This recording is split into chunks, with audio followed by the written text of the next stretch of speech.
Hello, so good morning sa tanan. Okay, so sayo tas buntag karon day na lang ko'y gustong i-share sa inyo ha isa ka story nga ako ang isa sa akong pinaka paborito nga story nga I hope ma-inspire pud mo kay isa pud is naka-pa-inspire nako. So before ta mo ato sa story, please don't forget to follow, like or share this video if una-una ninyo nga na may makuha sa ako ang mga videos. Ang akong i-share sa inyo ha karon is about sa story sa usa ka kanding. So nay usa ka kanding nga natagak sa kanang tabay nga nauga. So mga medyo lalom-lalom pug mga 10 feet ang iyang ang natagakan sa kanding.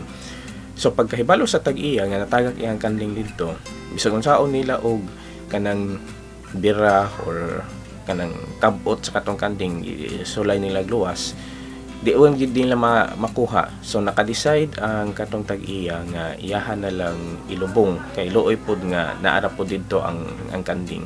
So naka-decide siya nga iyang ilubong. So nagtawag siya og uban niyang mga higala. So hinahinay nila og butang og yuta.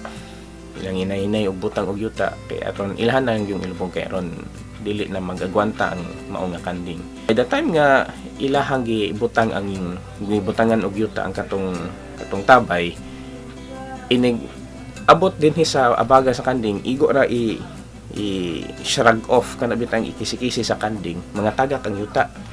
So sige na pud sila butang. Hangtod nga sige ga pud kisi-kisi ang kanding, matagak ang yuta. Hangtod later on nga nagatingala sila nga ang kanding di gyud malubong.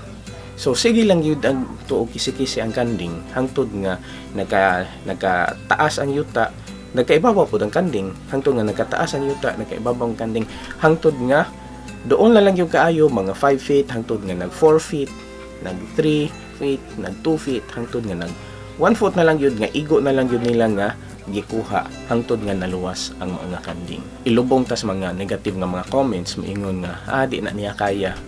So ang uban pod ilubog pod ta sa mga discouragements moingon ta nga ana man siguro tay pag-asa ani. Okay? Pero para sa to nga kanding pwede nato nga igo ra gyud nato i-shrug off. Okay? Igo ra gyud nato ikisi-kisi ang katong mga negative nga mga comments.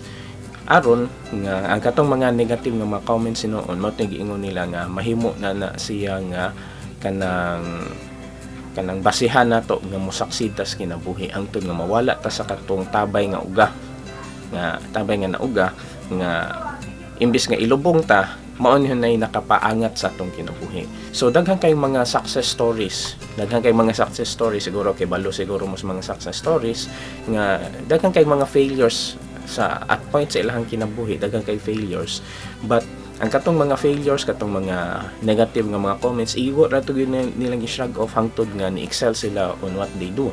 Okay, example na si Senator Manny Pacquiao, di ba, from rags to riches. Kinsa may nagdahom ang taon nga hinana naka wealthy o hinana ka successful si Manny Pacquiao.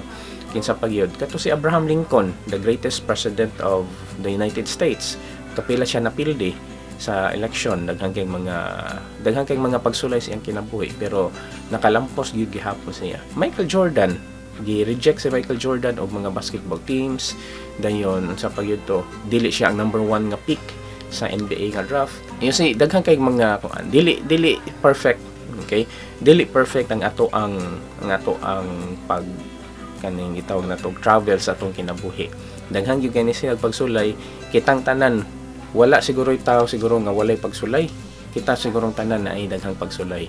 So mao na nga ang ato ang message karon kung ang ikabiling sa inyo, let's kitang tanan magtinabangay ta nga mo remind nga i-shrug off lang gyud na nga pamparehas sa atong kanding nga igo ra gyud niya kisi-kisi ihang kaugalingon sa mga negative nga mga comments hangtod nga luluwas siya. So maura na siya. So daghang kay salamat and higala kung kay gustong storyahan, dool diri kay magstorya ta.